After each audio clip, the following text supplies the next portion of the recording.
Well, he was interested. We read next, he sought to see Jesus, who he was, and could not for the press, because he was little of stature. A friend of mine, a seminary professor who just about lost his faith, he's puzzled, he says, about whether there was one blind man or two blind men. I kiddingly told him there are two blind men, and you can prove it. The blind man when Jesus entered Jericho, and Zacchaeus. He looked at me puzzled. What do you mean Zacchaeus is blind? Well, it says that he could not see for the press, and the reason he was little of stature. He had eyes, but they weren't up high enough for him to look over the crowd. But he did what I generally do every New Year's Day at the Rose Parade.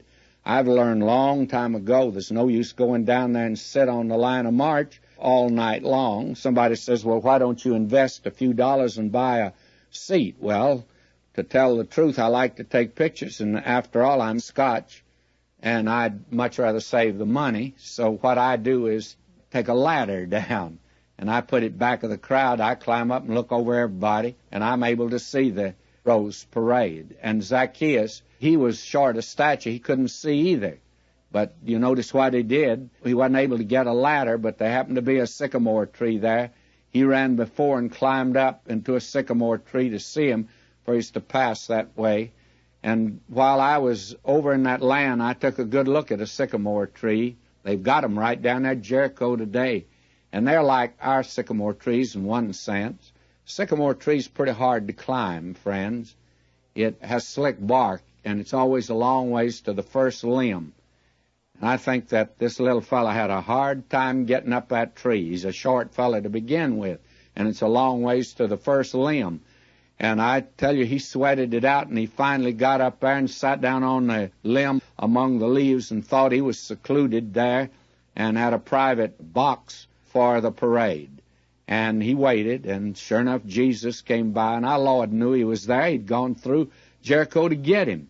And I read verse 5, and when Jesus came to the place, he looked up and saw him and said unto him, Zacchaeus, make haste and come down, for today I must abide at thy house. And I think when our Lord looked up and saw him and said unto him, I think that he laughed.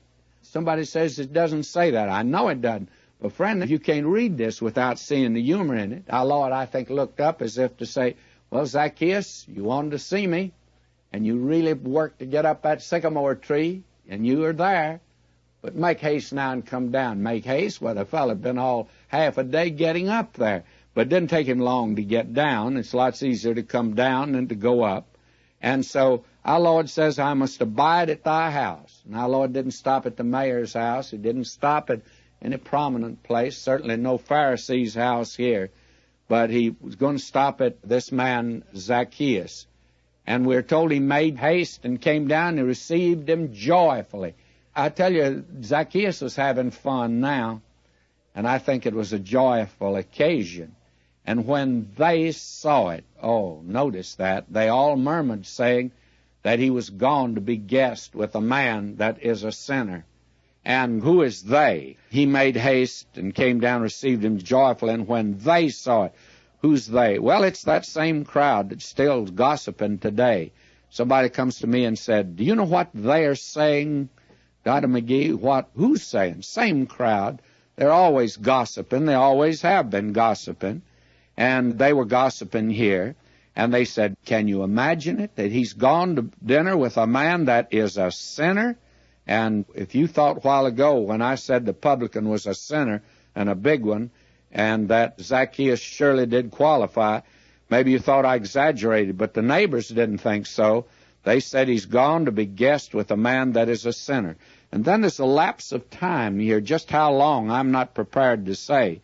But our Lord went in. He didn't stay overnight. He never spent the night in Jericho. He just entered and passed through. Probably had a meal with him. But he went in there, and the door was shut, and the crowd milled around and gossiped, but nobody really knew